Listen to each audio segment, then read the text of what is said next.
ჯერ კიდევ პატარა იყო, მთების სილამაზე და სიძლიერე რომ ხიბლავდა. თითქოს ცასთან ახლოს, ადამიანების, პროფესიის და ქვეყნის სიყვარულს უფრო მძაფრად გრძნობდა.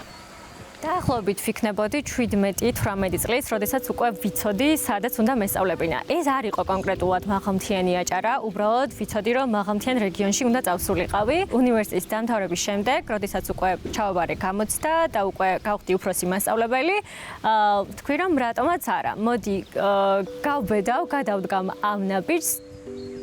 ბავშვობის სურვილმა და ჩანაფიქრმა მაღალმთიან აჭარაში ჩამოიყვანა. როცა აქ მოხვდა, მთების სიძლიერე თითქოს მის ხასიათშიც აისახა და ასე ამ თებივით ძლიერი ქალი გახდა. ქალები თუ რაიმეს მიზნად დაისახავენ, არანაირი სირთულე არ აშინებთ. მე ვფიქრობ, რომ ერთ-ერთი ძლიერი ქალი ვარ, იმიტომ რომ როგორი სირთულეც არ უნდა შემხვდეს, როგორ რთულ მომენტსაც არ უნდა დავეჯახო, ვიცი რომ ეს გამომივა. იმიტომ რომ არ ვიცი, ალბათ ასე გამზარდეს ჩემო მშობლებმა, რომ უნდა ვიყო ძლიერი ქალი, დამოუკიდებელი ქალი, რომელსაც შეუძლია ყველაფერი. ცარიელი გზები, მთებში შეფენილი სახლები, ამ სახლების სიჩუმე, რომელიც ზაფხულმა უნდა დაარღვიოს. ჩვენც მივუყვებით ღორჯომის მთებს და ვეძებთ ყველაზე ხმაურიან ადგილს, გორგაძეების საჯარო სკოლას და ხვდებით, რომ მთაში სასკოლო ცხოვრებაც განსხვავებულია. ჩვენი სკოლა არის მცირე კონტინგენტიანი, 18 მოსწავლე გვყავს სულ, ვართ 13 მასწავლებელი, აქედან მხოლოდ ქალი ვარ მე. გაკვეთილი ასწავლო და მოსთხოვო შემდეგ მოსწავლეს მეორე დღეს რომ ჩაგაბაროს, ეგ არ არის მხოლოდ მნიშვნელოვანი. მასწავლებელს აქვს იმხელა პასუხისმგებლობა, რომ შეიძლება ერთმა შენმა გადატრიალებულმა სიტყვამაც კი შეცვალოს კარგისკენ ან სუდისკენ მისი ცხოვრება. მე შეიძლება მაქვს ეს მისია, არ ვიცი როგორ თქვა, რომ მათთვის ვიყო, ასე რომ თქვა, სამაგალითო მასწავლებელი. 2 წელია ამ მხარეს და ბავშვებს ემსახურება. არაერთი რთული დღე ჰქონია, მაგრამ პროფესიის და მოსწავლეების სიყვარულმა ყველაფერი დააძლევინა.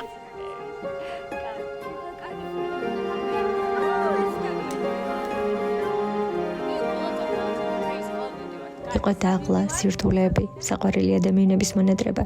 ბევრს ეკონა, რომ ვერ გაუძლებდი ყინვას, 3 მეტრიან თოვს, სკოლაში გათოშილი ხელებითა და სველი ფეხებით მისვლას, მაგრამ მე ხომ ჯიუტი ქართველი ვარ, რომელიც არასოდეს ნებდება.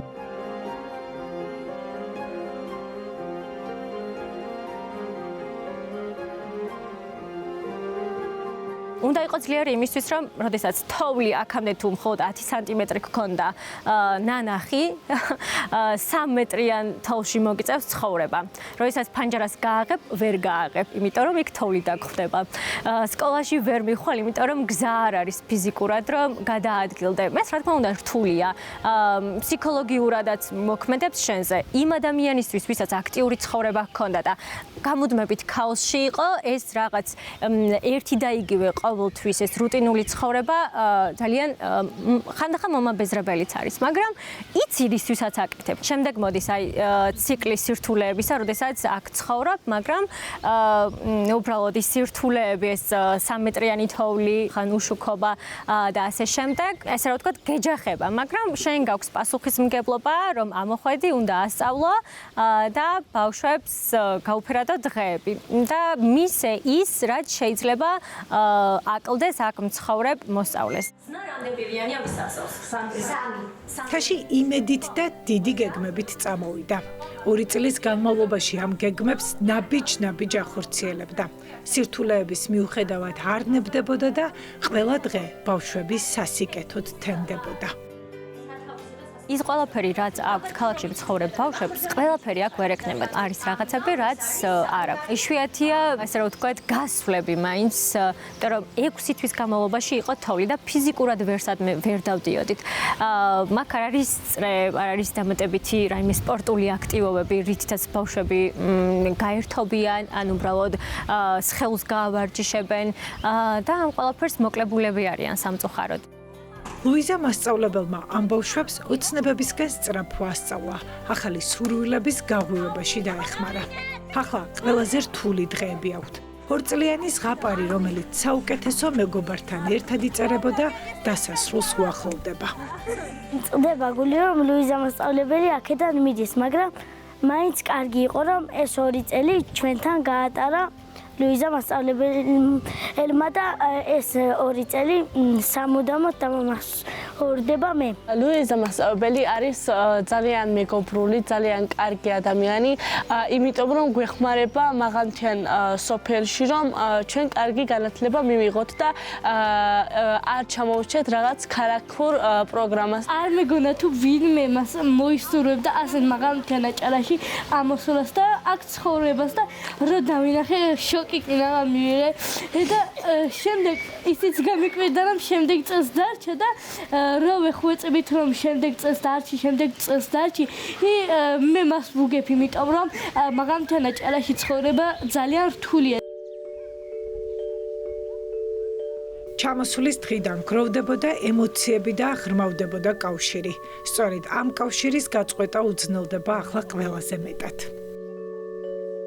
ემოციური იყო ჩემთვის ეს გადაწყვეტილება.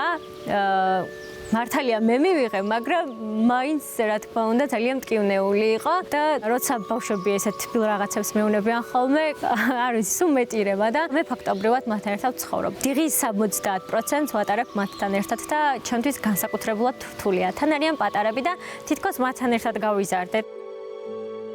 ხორჯომს ტოვებს და მიდის ბარში, მორიგი თავგადასავლებისთვის და უკეთესი მომავლისთვის.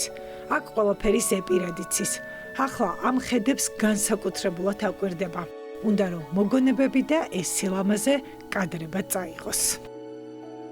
2 წელია, რაც აქ ვცხოვრობ და 2 წელია მე ვარ თავდაჯერებული. იმდენად თავდაჯერებული, რაც აქამდე არ ვყოფილვარ.